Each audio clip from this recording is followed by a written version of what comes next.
네, 안녕하세요. 이번 시간에는 초육 12주차 논술 두 번째 시간으로 16번부터 진행하면 되는데요.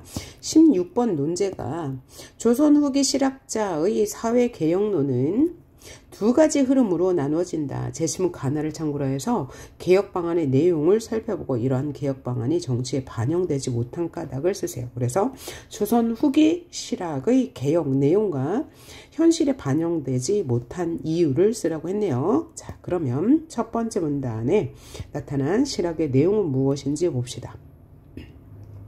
실학은 조선 후기의 사회 경제적 변화에 따라 나타나는 문제를 해결하는 중요한 움직임. 그러니까 문제를 해결하는 움직임에서 실학이 등장했다는 거예요. 실학자들은 이런 사회 문제를 해결하고 산업을 발달시켜 새로운 사회로 나아가고자 하였다. 농업 중심의 사회 개혁론은 대다수 농민들의 요구를 전폭적으로 반영한 것이다.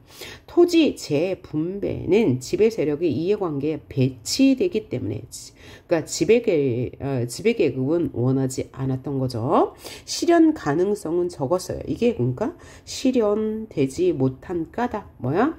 지배 세력의 이해관계와 맞지 않았기 때문에 이 토지에 대한 실학 사상은 현실에 반영되지 못했다는 거죠. 하지만 매우 중요한 시도였다. 반면에 농업 중심의 경제 구조를 바꾸고자 한 상공업 중심의 개혁론은 근대 사회의 발전을 추구했다는 점에서 주목된다. 그래서 실학은 두 가지 측면에서 이제 개혁을 주장하였는데, 첫째는 상공업 중심의 개혁론, 두 번째는 농업 중심의 개혁론이었다는 거예요. 하지만 이것은 지배 세력의 이해관계와 맞지 않아 현실에는 반영되지 못했다는 것. 자, 그러면 두 번째 문단 한번 볼게요. 실학이라는 용어는 우리나라뿐만 아니라 중국과 일본에 이르기까지 동양 삼국에서 동시대적으로 사용되었다. 우리나라에서만 한정시켜 보더라도 고려시대에는 불교에 대응해 유학을 실학이라 하였고, 여말 초에는 고려말 조선초에는 사장에 대하여 성리학을, 조선 중후기에는 강경 중심의 강경학을 자칭하기도 하였다. 경학을 중시하기도 하였다. 그러므로 실학이란 그 시대의 사상이나 학문 성향이 밀폐화되어 부화되고 공허해지는 현상에 대해 이에 극복 방안을 제시하는 학풍을 일컫는 것으로 시대에 따라 거기에 담는 내용과 실체가 다르다고 할 수 있다. 자, 그러면 여기서 지금 실학의 개념을 설명해 줬는데, 실학이란 뭐라고 했어요?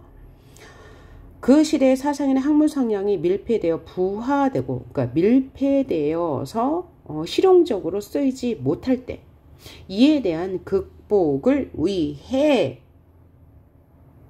제시된 학풍을 일컫는 말이다. 그래서 거기에 담기는 내용과 실체는 다르다. 이것이 바로 실학이래요. 조선 후기의 새로운 사상이라는 단순 논리로 진행되어 온 실학사상 연구를 학파별로 분류하여 정리할 시도를 한 것은 1970년대 와서이다. 그러니까 이 정리는 1970년에 이르러서야 했대요. 그러니까 이 실학의 이 분류에 대해서. 자, 그러면 제1기와 2기로 나눌 수 있는데, 시기에 따라서 제1기는 경세치용 학파로 볼 수 있다. 그럼 경세치용 학파는 뭐냐? 토지제도 혹은 행정기구 기타 제도상의 개혁에 치중한 게 경세치용. 그리고 성호 이익을 중심으로 한 학파가 경세치용 학파래요. 그 다음에 2기에 진행된 게 바로 이용후생 학파인데, 이 이용후생 학파는 상공업의 유통 및 생산기구 일반 기술의 혁신을 지표로 하여 연암 박지원을 중심으로 하여 이루어진 학파. 그러니까 이 실학의 학파는 두 가지, 경세치용과 이용후생. 경세치용은 토지제도 개혁, 행정제도 개혁. 이용후생은 경제 구조 개혁이라고 할 수 있고, 또 기술제도의 개혁이라고 할 수 있네요. 자, 그 다음 경세치용 학파는 개혁 방법으로 토지 개혁론을 내세웠어요. 토지 개혁, 뭐야? 토지에 관한 거죠. 그죠? 이는 중세에 있어 가장 기본적인 농업에 대한 관심의 전론으로 표출된 것이고, 상대적으로 상공업이나 화폐경제에 대한 관심이 희박했을 때이므로 중농학파로 지칭할 수 있다. 그러니까 이 중농학파가 초기에 대두된 거예요. 그 다음 이에 비해 변화하는 사회 경제적 변동에 부응하여 상공업에 대한 관심을 제고하고 관심을 늘리고 중세사상으로서 이 조선 성리학을 극복하여 근대적 지향을 보이는 사상은 북학사상인데, 이용 후생학파가 바로 북학사상이라는 거죠. 그럼 북학은 뭐냐면 북쪽에 있는 문물을 배우자, 즉 청나라에, 이때는 청나라의 선진 문물을 배우고 수용하여서 우리가 경제 발전을 이루자 하는 것이 북학파이고, 이것이 바로 이용 후생학파라는 거죠.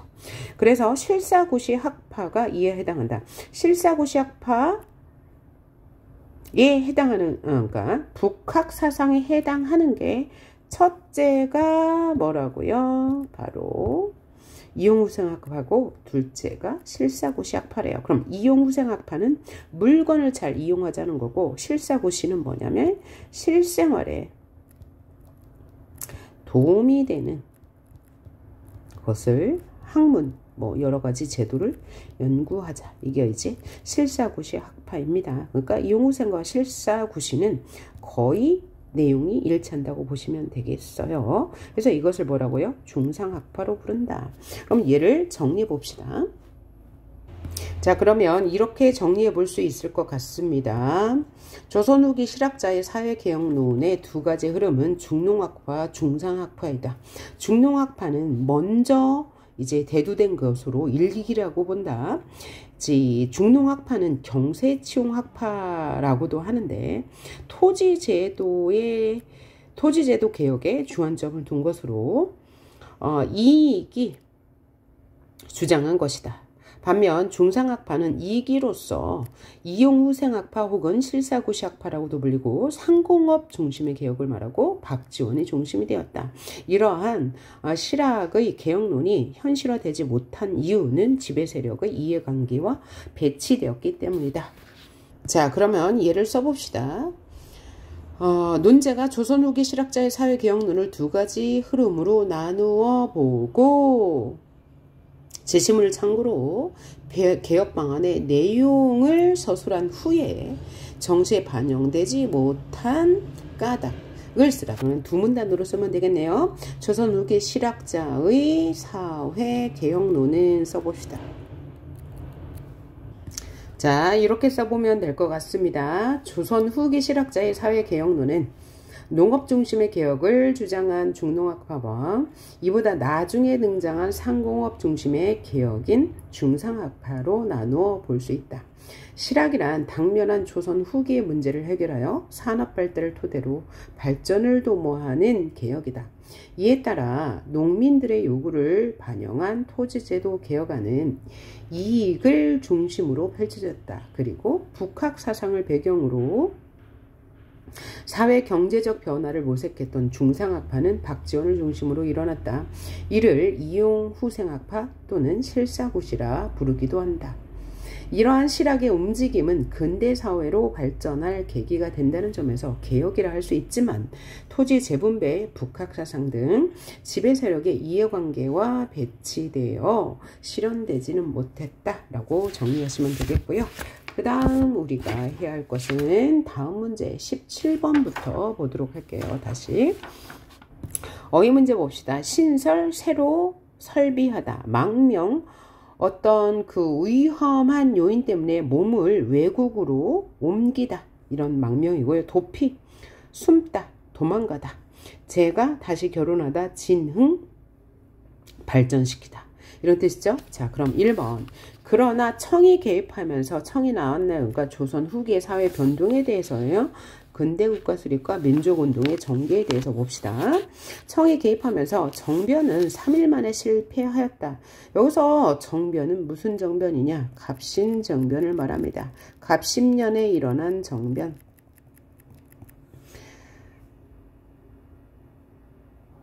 갑신정변은 1884년에 김옥균 뭐 이런 사람들이 청나라로부터 독립하여서 조선의 개화를 이루고자 일으킨 정변을 말합니다. 그래서 갑신정변은 3일 만에 실패로 끝나요.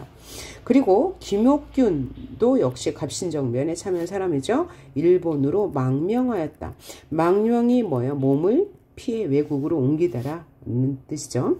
그 다음 2번 신분제도를 폐지하고 과부의 결혼, 그죠? 재가를 허용했다. 재혼을 허용하였으며 고문 등의 형벌을 폐지한 게 갑오개혁입니다. 이거는 1894년 갑오개혁 때 일어난 일이고요. 3번 군사제도를 개편하여 군사력을 강화하고 상공업 무엇을 위해? 발전을 위해, 중흥을 위해, 진흥이네. 여기서는 진흥 발전을 위해 각종 회사를 설립했다. 4번 군사력 강화를 위해 별기군을 뭐했다? 새로 만들었어요. 신설하고 일본인 교관을 주빙하여 군대식 군사훈련을 실시하기도 하였다. 이때를 이용하여 고종은 러시아 공사관으로 뭐했다? 도피하였다. 그러면 고종이 러시아 공사관으로 도피한 사건을 우리는 뭐라고 하냐? 아관파천이라고 하죠. 아관이 러시아 공사관으로 피신한 거. 아관파천인데 아관파천 이유는 뭐예요? 이전에 누구 자신의 부인인 명성황후가 뭐예요? 일본에 의해 시해당했죠. 이걸 우리는 을미사변이라고 하는데 여기에 위협을 느낀 고종이 러시아 공사관으로 몸을 숨겼습니다. 부끄러운 역사네요. 자, 그 다음 18번을 봅시다. 다음 제시된 단어와 그 뜻을 바르게 연결하시오라고 했어요. 시해는 뭐야? 윗사람을 죽인다는 거. 명성황후가 일본에 의해 시해당했죠. 그 다음에 원흉, 못된 것을 하는 우두머리. 그 다음에 첨예하다, 날카롭다. 그러니까 의견에 첨예한 대립, 그러면 의견이 매우 날카롭게 대립하고 있다는 얘기겠죠. 그 다음 19번, 지금 우리 뭐에 대해서 배워요? 근대국가 수립부터 민족운동까지 학습하는 겁니다. 자, 첫 번째. 흥선대원군은 이제 세국정책을 실시한 사람이죠. 누구의 아빠? 고종의 아버지. 면세의 특권을 누리던 서원을 전국적으로 폐지했다. 그러니까 세금은 내지 않고 국가에서 어떤 지원을 받아가요. 그래서 이를 폐지했죠. 그리고 영조도 서원을 정리하려고 했죠. 왜? 여기 서원이 바로 당쟁의 온거지가 되었으므로. 그래서 가난한 농민들을 구제하기 위해 황곡제를 개선하여 뭐를 실시했냐면 사창제. 이게 뭐예요? 빈민구휼제도라고 했죠. 그래서 이 빈민구휼제도는 다른 말로 복지제도 는 언제부터? 고구려 때부터 실시했다고 그랬어요. 고구려 때는 진대법, 을파소의 건의로, 그 다음에 고려에서는 사창, 그 다음에 의창, 그 다음에 조선시대에서는 뭐야? 환곡제. 환곡제가 다시 흥선대원군에 와서 사창제가 된 거죠. 오케이. 그 다음에 20번. 북의 역사적 사건을 사건대로 시대순으로 나열하라라고 했는데요. 자, 개화기 때 일어난 이 외국 상선들이 우리 그 강화도에 침입한 사건들을 말하는데요. 강화도가 그러면 왜 침입하기가 좋으냐? 자, 이렇게 지도가 있어요. 지도가 있으면 여기가 이제 서울쯤 되는 거고 여기가 이제 강화도인데 요 강화도를 지나면 여기 뭐와 연결이 되냐면 여기가 이제 바로 중국으로, 여기가 이제 강화도면 여기가 중국으로 가는 배가 있고 여기가 이제 바다가 이제 펼쳐지는데 이 바다를 통해서 우리나라에 근접하기가 좋았다고 합니다. 그래서 뭐 병인양요, 심리양요 뭐 이런 사건들이 일어나게 되는 거죠. 자, 그러면 가장 먼저 어떤 사건이 일어났냐면 병인박해가 일어났습니다. 병인박해가 1866년에 일어난 사건인데, 이 병인박해는 이제 이거 뭐죠? 개화기가 되면서 외국에서 많이들 배를 타고 우리 조선으로 들어와서 여러 가지 들어왔는데 여러 가지 목적이 있을 거예요. 첫 번째 목적은 병인박해가 일어나게 된 배경인데요. 이 천주교의 교리를 이 조선에 전파하기 위해서 많은 외국인들이 들어왔어요. 그런데 이 외국인들을 누가? 흥선대원군이 박해했습니다. 박해했다는 것은 사전적 의미는 못살게 굴어서 해롭게 한다는 뜻인데, 이 천주교 전파를 위해 들어온 신부들을 이제 가두거나 뭐 이런 사건을 벌인 거죠. 혹은 죽이기도 했습니다. 이것을 본국에서 알았어요. 그러면 만약에 병인박해는 이제 프랑스 신부를 박해했거든요. 프랑스인 신부를 박해해서 이 사실 본국에서 알아서 화가 난 거죠. 그죠? 이것을 빌미로 이제 병인 양요가 시작된 거예요. 그러니까 이 병인은 프랑스가 이 강화도로 침범한 사건을 말합니다. 그런데 이 병인박해는 프랑스 신부만을 병인년에 박해한 사건이 아니고요. 이 천주교 신도를 탄압한, 박해한 모든 사건을 우리는 병인박해라고 합니다. 그러면 이 신부를 탄압한 사건은 6년간 지속이 되는데, 그 모든 사건을 우리는 병인박해라고 하고요. 이 사건을 계기로 프랑스가 배를 몰고 강화도로 그죠? 침공한 사건을 우리는 병인양요라 하고요. 그 다음에는 제너럴 셔먼 호라는 호가 배죠. 우리 강화도에 들어와서 무역을 요구했습니다. 이것을 거절하고 강화도 사람들이 이 제너럴 셔먼 호에 불을 질렀어요. 이것을 계기로 신미양요가 일어납니다. 그러니까 이 신미양요는 이 제너럴 셔먼 호가 어느 나라의 배냐? 미국의 배예요. 그래서 이 미국 배를 강화도 주민이 불사질러서 신미양요, 미국 사람들이 강화도에 군함을 몰고 왔어. 이게 신미양요예요. 그러니까 순서대로 병인박해로 인해서 병인양요가 일어나고, 제너럴 셔먼호 사건으로 인해서 신미양요가 일어났다. 그 다음에 그러면 오페르트 도굴 사건은 뭐냐면, 이 오페르트라는 독일 사람이 우리나라 흥선대원군의 아버지 묘를 이렇게 파헤쳐서 그 안에 내장되어 있는 기중품을 도둑질해간 사건을 우리는 오페르트 도굴 사건이라고 합니다. 그래서 이런 사건들을 거치면서 흥선대원군은 무슨 생각을 했냐?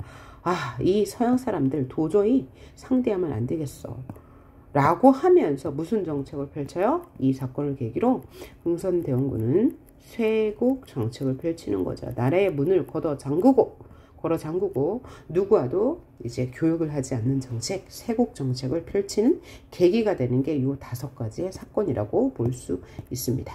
그 다음 21번 한번 풀어볼게요. 자, 이러한 조선의 변화를 감지한 일본은 운요 사건을 일으키고, 그러면 운요호도 이제 배죠, 배. 그죠? 배 이름을 호라고 하죠. 운요 사건을 일으켰어. 그러니까 이 운요호라는 배를 강화도에 들려보내. 그러면 강화도 조민들이 저 또 무슨 배야? 외국인 배네. 그러면서 이제 조금 뭔가 적대적으로 그죠? 해를 가할 거죠. 그럼 이것을 빌미로 또 뭐예요? 너희 때문에 우리 일본이 큰 피해를 입었어. 그러면서 재물포 조약을 맺게 되고, 그 다음에 다시 강화도 조약을 맺어서 이제 우리나라를 지배하기 위한 발판을 만들었다라고 생각하시면 되겠어요. 운요 사건을 일으키고 그 책임을 물어 통상을 요구했다. 그래서 통상은 뭐냐면 무역. 우리 무역하자라는 거죠. 이게 국내에 많은 반발에도 불구하고 정부는 일본과의 수교를 결정하고 강화도 조약을 맺었는데, 왜냐면 강화도 조약을 맺을 수밖에 없는 이유는 총을 들고 위협했기 때문입니다. 오케이? 사람을 죽여가면서 그러니까 맺을 수밖에 없었다. 그래서 이 강화도 조약이 외국과 맺은 최초의 근대식 조약이면서 불평등 조약이었다. 요 정도는 여러분이 초등 때 알고 계셔야 될 것 같아요. 그 다음에 22번 별기군에 비해 차별 대우를 당하던 구식군인들.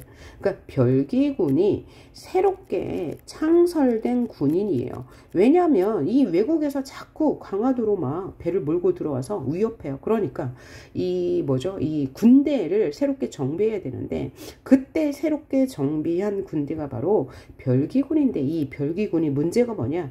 우리나라 정부가 주도해서 만든 군대가 아니고 일본 주도로 만든 군대다. 이게 이제 문제가 되는 거죠. 그래서 이러한 이 별기군에 참여한 군인들은 대우가 되게 좋아. 대우가 좋다는 것은 급여를 많이 줬다는 얘기죠. 하지만 구식군인들은 그렇지 못했어요. 13개월 만에 급료로 받은 쌀에 겨와 모래가 섞여 있자 분노하여 무슨 사건을 이루고 있냐. 이모년에 난리를 일으켰어. 군대가 일으킨 난이야. 그래서 이모군란이라고 합니다. 그러니까 이모군란은 신식군대 별기군과의 차별 대우에 불만을 품어서 일으킨 난이다 라고 생각할 수 있겠네요. 23번 다음과 관련이 있는 조약을 쓰시오. 자, 1조 계약 1항이 되겠네요. 금일부터 20일 안에 조선국은 흉도를 체포하고 그 괴수를 엄중히 치조하여 중재에 처한다. 여기서 흉도는 흉악한 범죄자 는 누구겠어요? 이제 일본 사람을 해롭게 한 자죠. 그러니까 그들에게 비추면 흉도고 우리에게 비추면 의적이 되는 거죠. 그죠? 일본국은 관리를 불허해 입회 처단케 한다. 만일 그 기일 안에 체포하지 못할 경우 응당 일본국이 처리한다. 그 다음 조선국은 5만 원을 내어 해를 당한 일본 관리들의 유족과 부상자들을 에게 변상한다. 5조 일본 공사관에 군인 약관을 두어 경비한다. 비용은 조선국이 부담한다. 이거 뭐죠? 강화도 조약의 내용이에요. 그러니까 이 강화도 조약이 일어난 이유가 뭐인 거예요? 운요 사건에 대한 피해 때문에 이런 조약을 불평등 조약을 맺게 되었다는 거죠. 24번 강화도 조약 이후 일본으로 쌀이 대량 수출되면서 쌀값이 크게 오르자 일부 지방간은 방공령을 내려 일본으로 곡식이 빠져나가는 것을 방지했다. 그러니까 뭐냐면 일본으로 쌀을 수출하지 마 라는 게 바로 방공령이라는 얘기예요.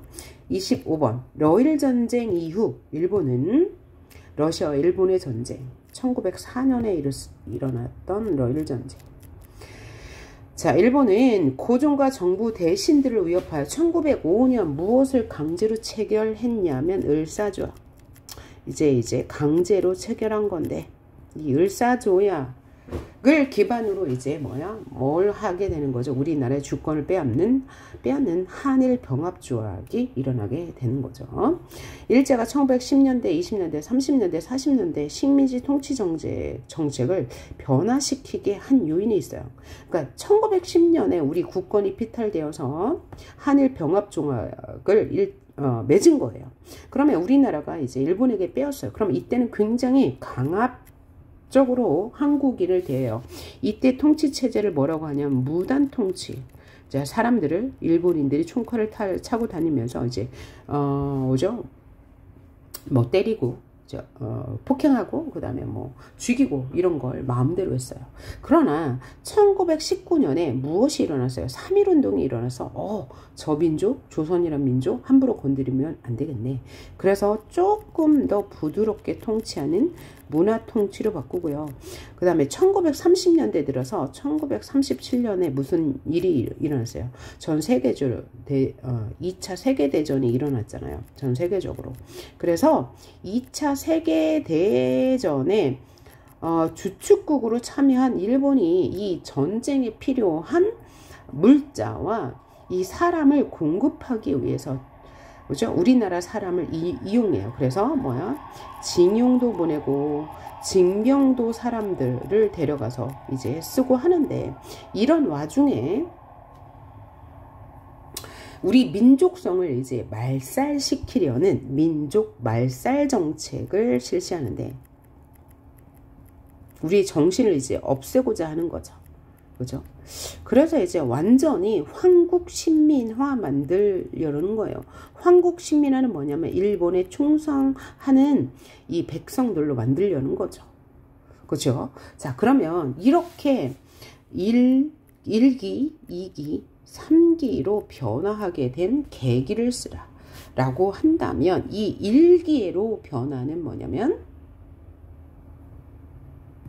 아니 1기에서 2기로의 변화 계기, 1기에서 2기로 변할 때 그 원인은 뭐냐면,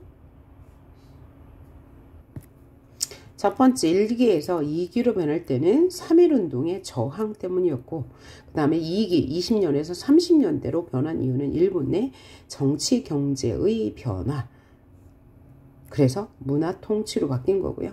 그 다음에 2기에서 3기, 그러니까 30년대에서 마지막 단계로 변할 때는 2차 세계대전이라는 국제 환경 변화 때문이다 라고 정리하시면 되겠네요. 그 다음 27번 봅시다. 1차 세계대전 이후 1차 세계대전 언제 일어났어요? 1914년에서 1918년에 일어난 거죠. 1차 세계대전에 우리는 참여하지 않았어요. 2차 세계대전에도 참여하지 않았습니다. 1차 세계대전 이후 미국 대통령 윌슨이 민족 자결주의를 발표했다. 민족 자결주의는 뭐냐면 한 민족의 일은 그 민족이 스스로 결정해라. 다른 민족이 관여하지 마라 라는 거죠. 그리고 일본 유학생들은 28 독립선언서를 발표했어. 그러면 이때가 언제예요? 1914년. 1914년은 우리가 일제강점기 첫 번째, 여기 1910년부터 19년 사이죠. 발표했다. 자, 이에 자극을 받아 누가? 우리 유학생들이, 우리 일본 유학생들이 자극을 받아 국내에서 뭐가 일어났습니까? 3.1 운동이 일어났죠. 독립만세운동. 이것을 계기로 일본이 정책을 변한다. 문화통치로. 그렇죠? 그리고 이 3.1운동의 영향을 받아서 중국에서도 5.4운동 같은 것이 일어나기도 했어요. 그래서 전 세계적으로 이제 독립운동으로 유명한 것이죠. 자, 여기까지 우리 지금 27번까지 봤는데요. 28번부터는 다음 파일에서 계속 하겠습니다.